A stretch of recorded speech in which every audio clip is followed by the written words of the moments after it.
But let's start not south of the border, no, north of the border. Jesse Marsch and the Canadian national team, Herc, it's now official. Marsch is going to be Canada's next manager, replacing Mauro Biello, who was the interim, and following in the footsteps of John Herdman, who, of course, took him to the 2022 World Cup. Marsch's first order of business, Copa America, where Canada are in Group A with Argentina, Peru, and Chile. They're going to have warm-up games in early June against Netherlands and France as well. All right, Herc, so now that it's officially official, what do we think of the Jesse Marsch hiring for Canada? Love it. Can we separate what I do like and then what I'm very confused about? What I like. I think for Jesse Marsch and the style of play that he tries to implement, this is a very interesting player pool.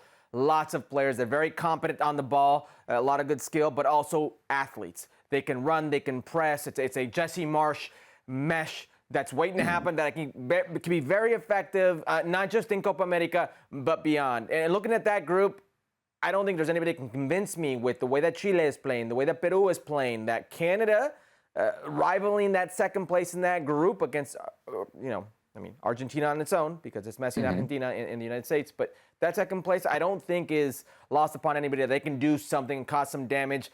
This is a very good player pool. People are just looking at the performance in the World Cup. They're looking about beyond what they've done in the Gold Cup. But I will remind you, the same group of players, which I believe has gotten stronger and already weeded out some of the more veteran players that needed to go a while back, this same group of players won the World Cup qualifying cycle. Or I shouldn't say won because, they ended up tying, but they ended up winning. First. They finished first. Yes. I don't want to give them a trophy for anything like that. But this is a very good team. They want to give it to themselves. They want to give it to themselves. That's fine. They can. But this is a very good team. They have some playmakers all over the field, tons of athleticism all over the field. And if they press you, if they buy into this system, if Jesse Marsch can somehow convince Alphonso Davies, who soon will be in Real Madrid. He can convince Jonathan David, who soon could be in a massive transfer and elsewhere. If he can convince Eustáquio, convince Kyle Larin, convince the likes of Cardo, just think about the players he has at his disposal. This could be a scary team to come across in a tournament setting. I like this. I'm a little confused to how he got the job. And it screams about where the Canadian Soccer Association is today because of their own corruption and wrongdoing. The business with Canada Soccer.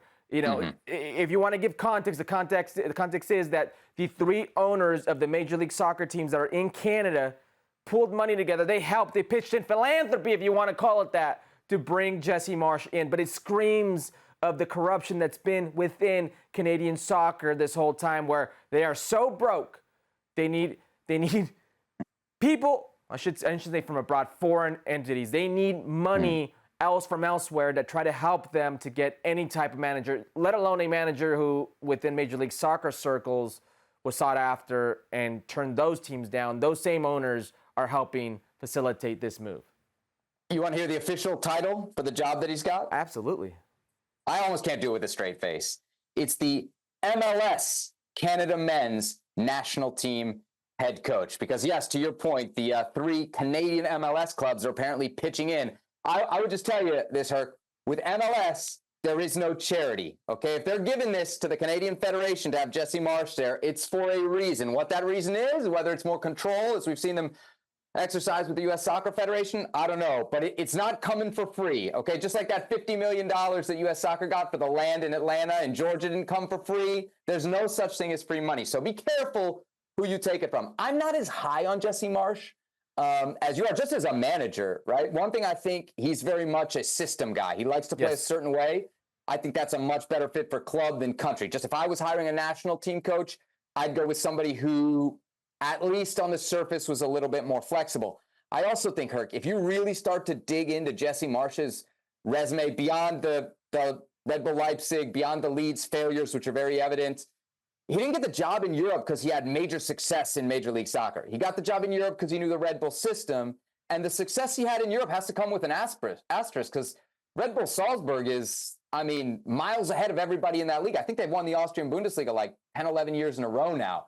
So winning the league there, that's not a major accomplishment to me. And he's going to have some tough work here. We mentioned those first three games: Netherlands, France, and the opener of Copa America, Argentina. So I hope that money buys him some patience there with Canada, because it could be a little bit of a rocky start in Copa America. But beyond that, Herc, what I'm most interested in is, what this means for the USA-Canada rivalry, and specifically Greg Berhalter v. Jesse Marsch, because we know, thanks to his agent, that Jesse Marsch was pissed that he didn't get the job.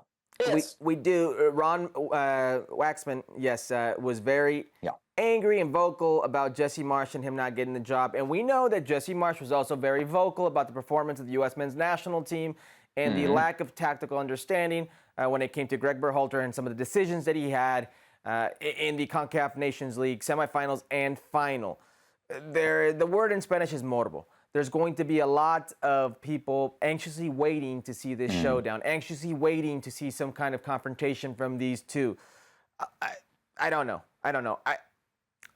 I'm not as pessimistic on you with Jesse Marsch when it comes to the Canadian national team because I don't know their options, and I think you're overestimating there it is. Yeah, I think you're overestimating a federation and their ability to get somebody without any money, with no funds. And keep in mind, Jesse Marsch has a good understanding of the region, of the Canadian player, of what it's like to live and work in Canada, et cetera, et cetera. So I don't think, given the circumstances, that it's that bad of a move. And I don't want to say there's an asterisk behind what he did in Austria, in the Bundesliga. I'm sure Jurgen Klopp would like to tell you that he had a hell of a time facing Jesse Marsch when Red Bull Salzburg played Liverpool in the Champions League, group phase. And I'm sure that there are other teams that will tell you just because you're in a team, Thomas Tuchel will tell you just because you're in a place where they're supposed to win every single year, it's not that easy to win every single year. So I don't want to downplay what he's done in Europe. He's got a resume for a reason, and maybe systematical or not, but he's still been there where many American coaches, many Canadian coaches have not been. And you know what? He wanted the job, and he's wanted it for a long time. Remember, going back all the way to his Montreal Impact days, there was interest from Jesse Marsch. At that point, it wasn't reciprocated by the Canadian Federation. Here, clearly, it has been.